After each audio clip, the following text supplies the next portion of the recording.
This afternoon, the objective is not to teach, but to orientate you concerning your forthcoming examination. It's more or less an orientation and a motivational presentation.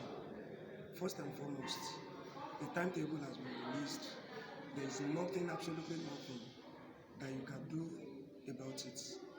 There's absolutely nothing that you can do about it. But there's one power with you at your disposal. The power is how you operate with the timetable. Forget about the fact that the timetable is unprofessional, the timetable is compacted, and there is no any allowance in the timetable. It's so busy that you have only one day in the first week to rest, the second week and the third week. So the forthcoming examination, like you already know, is starting with mathematics on the 17th of August. So I want to urge you that you should burn your candles at both ends. Believe you me, there is no way you can avoid this. There is no way you can meet up with this except that you have a proper plan. For it has been said that if you fail to plan, you have already planned to fail. So please and please, number one, there are some things you should take into consideration. You should have a timetable that you'll be working with, and ensure that you go for the low-hanging mangoes. What do I mean by that? Go for the subjects that you need the most. Go to your brochure. There is no way you can do without West African examination. There is no way you can do without the certificate. Even if you have 350 in your UTME, there is no way you can avoid the WAEC.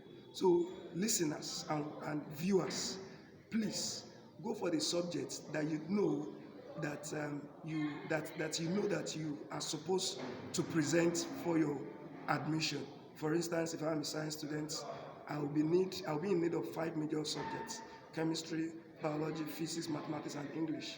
Not because mathematics is coming first. Don't plan for mathematics alone. The next day after mathematics is chemistry. So there is no gap in between those timetables. So you should have an holistic plan for this forthcoming examination. Beyond every other thing is know yourself. Go for the scrap method. Mathematics, know the topics that you understand the most. There are some unavoidable topics that whether WAEC likes it or not, they will come for you.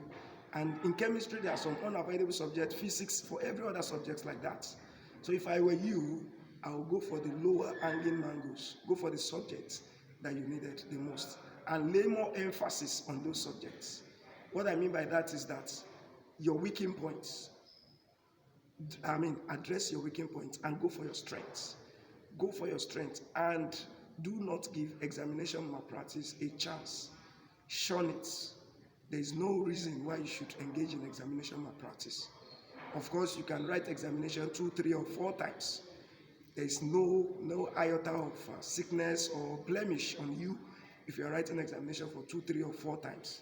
Wole Soyinka, as you already know, wrote his examination more than 4 or 5 times.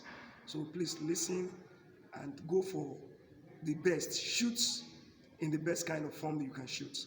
I want you to do your best and leave the rest. Do you understand? So as far as I am concerned here, we will be doing presentation on chemistry. By the special grace of God, we are going to send forward practical chemistry tomorrow. Like you already know, there are 3 parts of practical chemistry. We have the qualitative analysis, the quantitative analysis, and the general knowledge of chemistry will be asked. By the special grace of God, tomorrow we'll start with the general knowledge part. Then we'll go to quantitative and qualitative. So I want to give you the best from my own side, and I want you to maximize the opportunities that you have. Ditto for physics. Physics practical, you cannot overemphasize it. Physics practical represents 50% of your total marks. Chemistry practical represents 40% of your total marks. Biology practical represents 40% of your total marks. So don't engage in game. Don't give it. You should prepare in the best kind of preparation. Give it the highest best of shots, and I hope and pray the end will justify the means. Thank you.